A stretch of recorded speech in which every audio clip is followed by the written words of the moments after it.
Welcome to Electrified. It's your host, Dylan Loomis. Quick shout out to my newest patron, Jerome T. Thank you for choosing to support the channel. Earlier this month over on X, I shared my experience getting a Tesla solar roof. Quote, long story short, it was $180,000 to $200,000.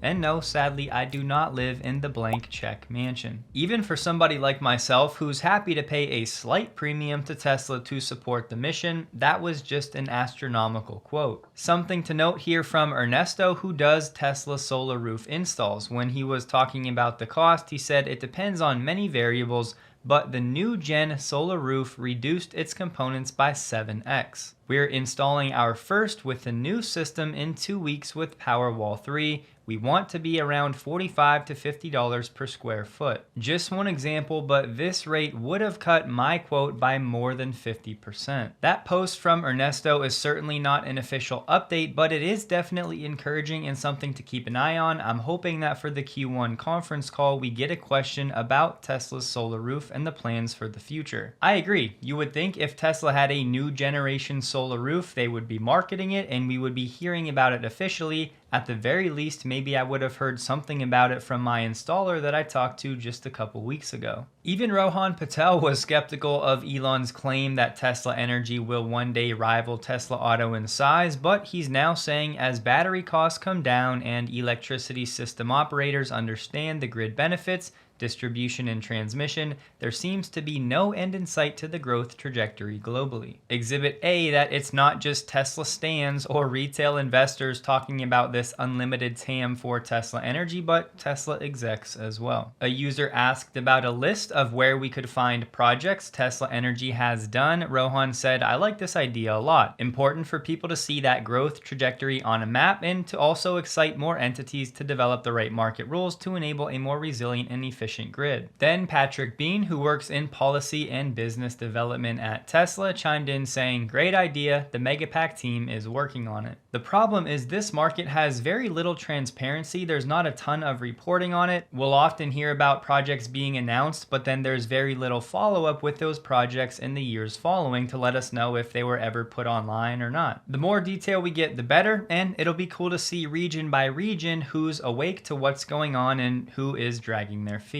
The Tesla Megapack account posted congrats to Plus Power and the Tesla Autobidder team on landing the #1 spot in the Moto Energy ERCOT rankings with Gambit in 2023. What we have here in 2023, battery energy storage systems in ERCOT, the Electric Reliability Council of Texas, earned average annual revenues of $196,000 per megawatt. You may recall back in 2021 when the Texas grid had all of those outages, that was when Elon took a shot at ERCOT saying they're not earning the R. The #1 best project for 2023 in ERCOT was this Gambit project, which was up almost at $300,000 per megawatt. That's roughly 53% higher than the average across all of the projects. What's Gambit, you ask? Well, it's a Tesla subsidiary registered as Gambit Energy Storage LLC, the one that was building a greater than 100 megawatt energy storage project in Angleton, Texas. That according to a filing with the SEC that listed Gambit as a Tesla subsidiary. Then the different colors for each bar on the chart just represents where the revenue was coming from. So for example, you have energy arbitrage,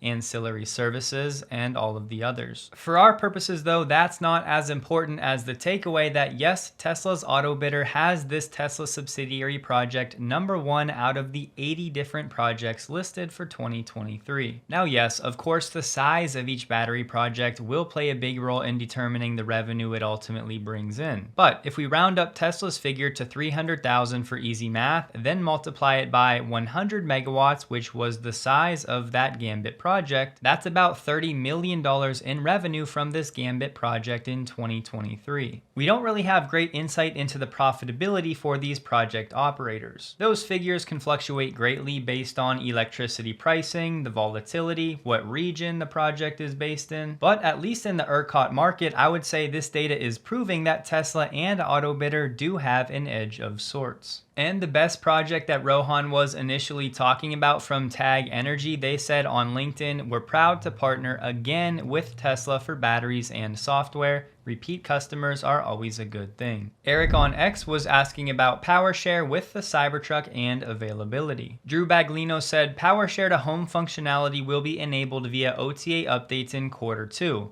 Truck-only systems come first with Powerwall integration a fast follow. I know there's still a lot of questions out there about how this Powershare works, what's required and what's not. This may not answer all of your questions, but there is a Tesla blog post with some active diagrams showing installation with Powerwall, installation with a backup switch, and then a typical installation. There's more info too, so I'll have this page linked below. Last night, Tesla Scope said another wave of FSD Beta 12.3 just went out to new Tesla vehicles, including those with hardware 4, so we're getting a little closer. But if you're on a 2024 branch like myself, we are still left out in the cold. As far as I can tell, 12.3 is still only on the 2023 branch, and us 2024 folk cannot go backwards. In case you have FOMO, to give you some context, the word is, as of last night, only about 10% of Tesla vehicles have actually downloaded 12.3. 90% are still waiting. Elon replied to Holmar saying 3 significant improvements to FSD will roll out roughly every 2 weeks,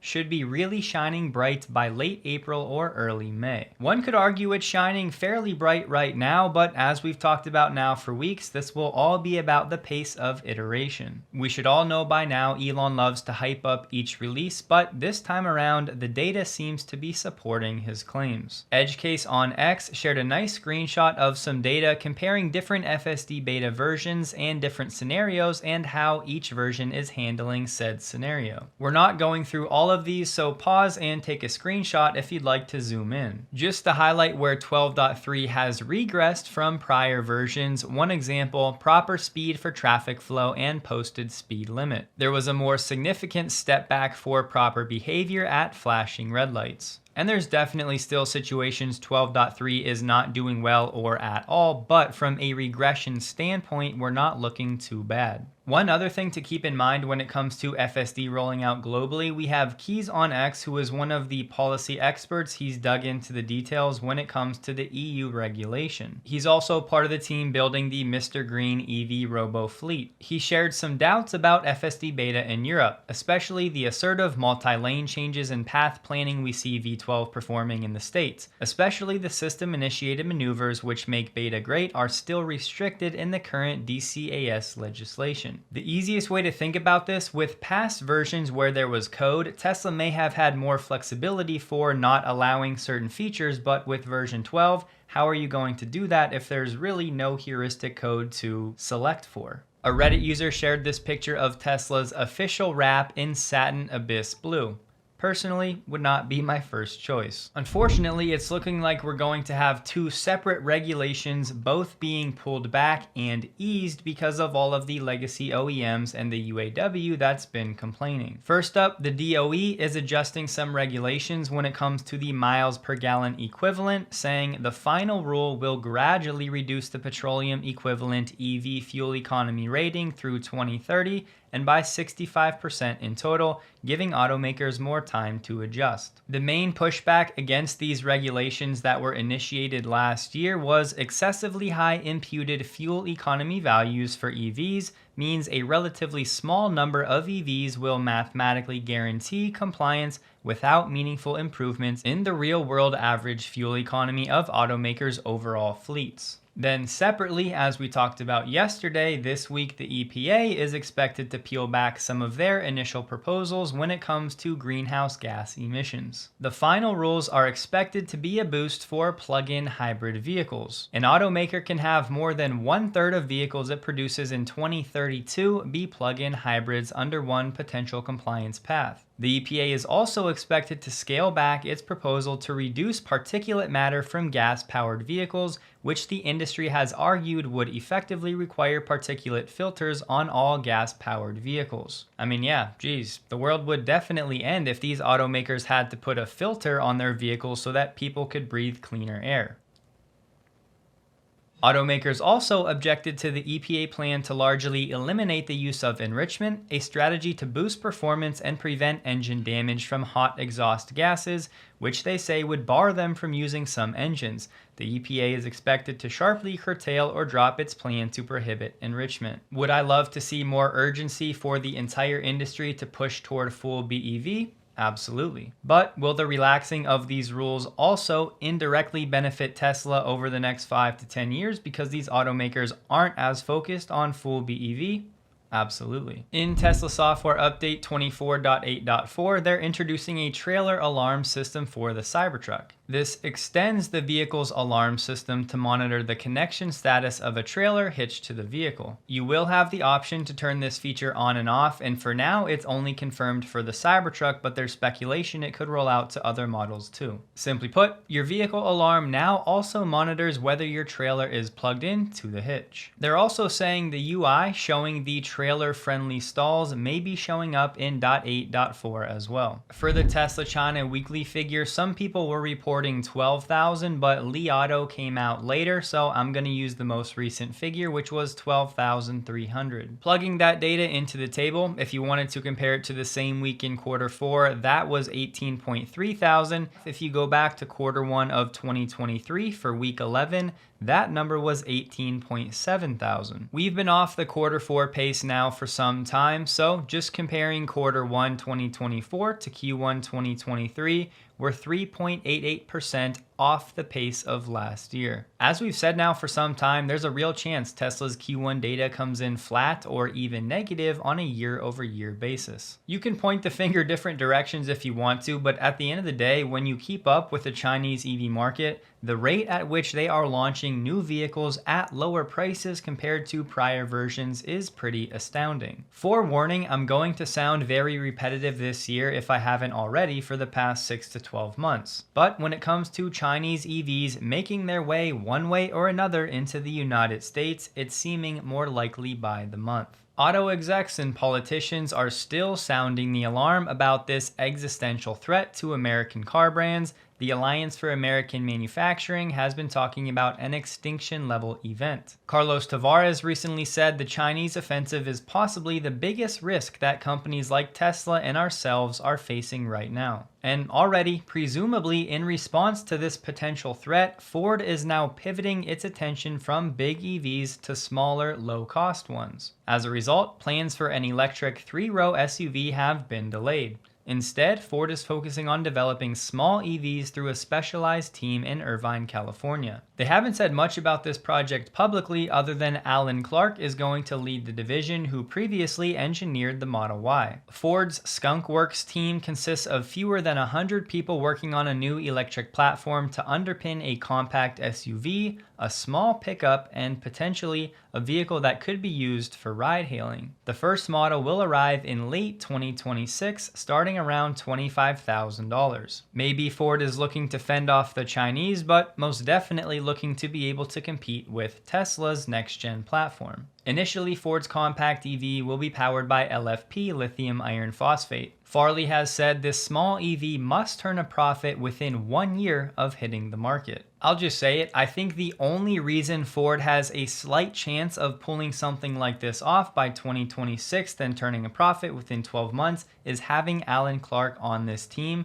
who has extensive experience at Tesla with the Model Y. It's still going to be a monumental task from where they're at today with EVs, but without him or someone with comparable experience, I really wouldn't see any way for them to pull that off. Gotion has just filed a breach of contract complaint against Green Charter Township in western Michigan. Gotion asked the court to reinstate permits canceled by the township, thereby allowing its battery project to move forward, and further filed a motion for preliminary injunction, requesting that the court intervene quickly. However, the project has generated substantial local uproar, with residents repeatedly expressing concern about Gotion's ties to China and calling on the Whitmer administration to cancel the project. Bentley is the latest company to bite the dust when it comes to pushing back its full BEV plans. Their CEO said they remain committed to carbon neutrality and exclusively offering EVs, but it now plans to do so a few years later. Bentley will continue offering plug-in hybrids alongside BEVs past its target of 2030. Bentley's first EV was expected to be released next year in 2025. Now that's being pushed back to 2026. The main reason for their delay? Software issues. Additionally, Bentley will increase its investment in plug-in hybrids by hundreds of millions of dollars in the years to come. Audi is now considering building EVs in the US, including space at VW's factory in South Carolina. Right now, Audi makes no cars in the United States, and their CEO said that bigger SUVs would be part of Audi's US strategy. Their CEO did say the cancellation of the IRA would not make it less attractive to us, especially as a premium manufacturer. We're not that reliant on subsidies, and the battery incentives for VW are already locked in Canada. We're planning much more long-term than one legislative term. They can posture all they want, but money talks, and we'll see what happens. In a separate article, Audi's CEO did confirm our vision is quite clear. We're fully committed to electric mobility. They're expecting an EV-only lineup by 2033. Audi wants to earn as much money from electric cars as from combustion engines by the end of the decade. By 2027, Audi will have a full electric vehicle in all core segments. They're also calling 2024 a transition year, setting expectations for slower growth, and added in the medium term an additional EV below the Q4 will be launched. Shell is planning to divest 500 retail sites annually over the next 2 years for 1,000 total. They said we're upgrading our retail network with expanded EV charging and convenience offers in response to changing customer needs. They said they'll focus on public chargers because customers need them more than home charging. For now, the company plans to roll these out in China and Europe. Ferrari's CEO has said their EVs won't be silent like Tesla's, they'll roar with emotion. That's about it, other than their first EV is expected toward the end of 2025. There's a lot of chatter out there right now about Tesla versus Nvidia. Is Nvidia now Tesla's biggest competitor? Is Nvidia going to take market share from Tesla? And based on some other commentary and questions, I think it may be helpful for me to put together a deep dive comparing Tesla and Nvidia, how they're like, how they're different, and how some of their products do actually overlap.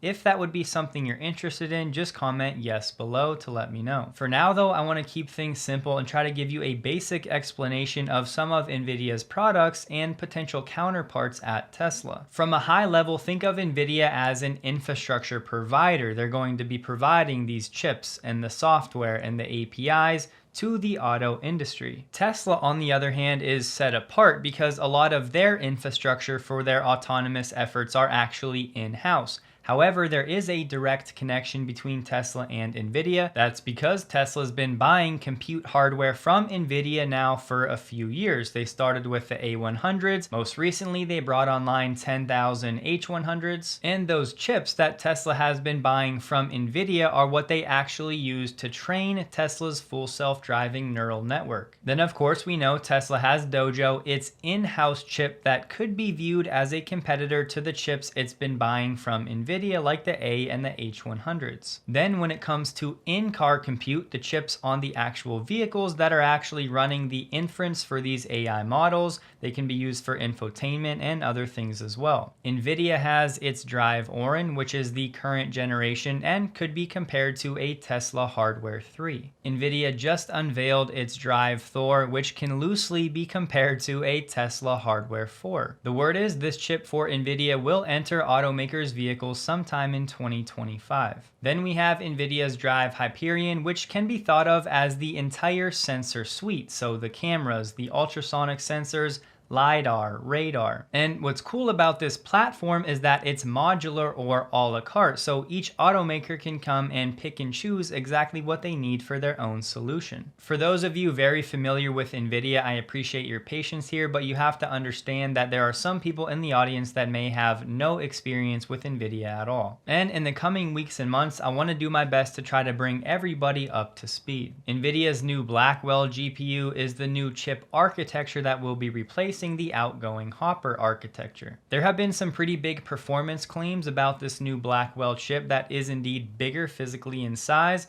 but I need to remind us all that when Tesla switched to the H100s from the A100s, Nvidia was touting about a 9x in performance, but Tesla said in their own testing they were only experiencing about a 3x boost in performance. According to the Nikkei Asia, both Tesla and X are already in line for these new Blackwell GPUs. Tesla and X are among the lengthy list of launch customers for Blackwell, and Elon said there's currently nothing better than Nvidia hardware for AI. Of note is the fact that those H100 chips that Tesla uses to train its FSD do fall under the export restrictions that the administration has placed on Nvidia. The main concern was trying to keep China from using these advanced chips to further their military power. But Nvidia has said its Drive Thor is automotive grade, meaning it will comply with the export restrictions. There are certainly ways Tesla and Nvidia will be competitors, which we'll touch on in future episodes, but don't forget, Tesla's a big beneficiary of each new revision of these more powerful training chips that Tesla eventually gets their hands on. Nvidia has just deepened its ties with BYD to include AI training, auto manufacturing, and in-car computing. BYD will use Nvidia's platform to develop and deploy intelligent robots within its manufacturing facilities for factory planning and use its Omniverse real-time 3D graphics platform to improve the shopping experience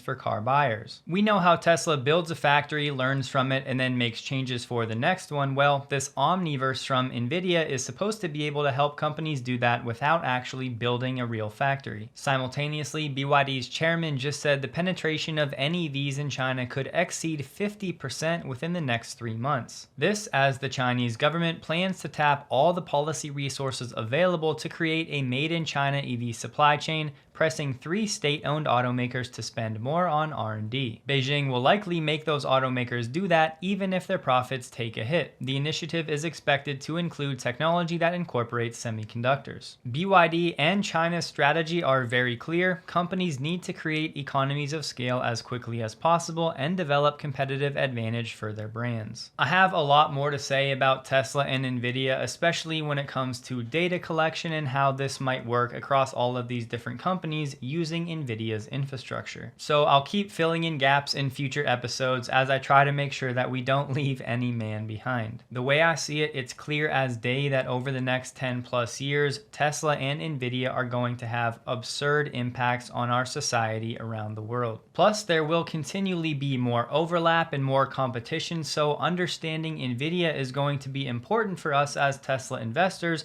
to really understand what type of competitive advantage Tesla actually has. I'm sure most of you have seen with AI and compute, things are changing incredibly quickly. This one's interesting. We have a Canadian resident of China that's been arrested in the United States for allegedly stealing Tesla's trade secrets and conspiring to sell them to undercover law enforcement officers. The individual that was arrested was the operator of a China-based business that sells technology in used EVs. Luckily, he was arrested today in New York. These two gentlemen, Klaus and Yilong, built their business using trade secrets belonging to a leading US-based electric vehicle company, according to the prosecutors. Yilong has been charged but remains at large. Prosecutors did not name the US-based company but said it acquired a Canada-based manufacturer of battery assembly lines in 2019, which matches Tesla's acquisition of Hybar. Both of these two individuals are former employees of Hybar. This story is just breaking right now, so in the coming days, I'm sure we'll learn more about how far these trade secrets may have gotten. Tesla stock closed the day at $171.32, down 1.43%, while the Nasdaq was up 0.39%. It was one of the lower volume days for Tesla as of late, trading about 22 million shares below the average 30-day volume, which itself has dropped by about 9 million shares over the past few weeks. Low volume like this usually means markets waiting around to see what happens with the Fed this week. MKBHD just uploaded a 23-minute video talking about the Cybertruck, so if you're interested, it's out there. I hope you guys have a wonderful day. Please like the video if you did. You can find me on X, linked below, and a huge thank you to all of my Patreon supporters.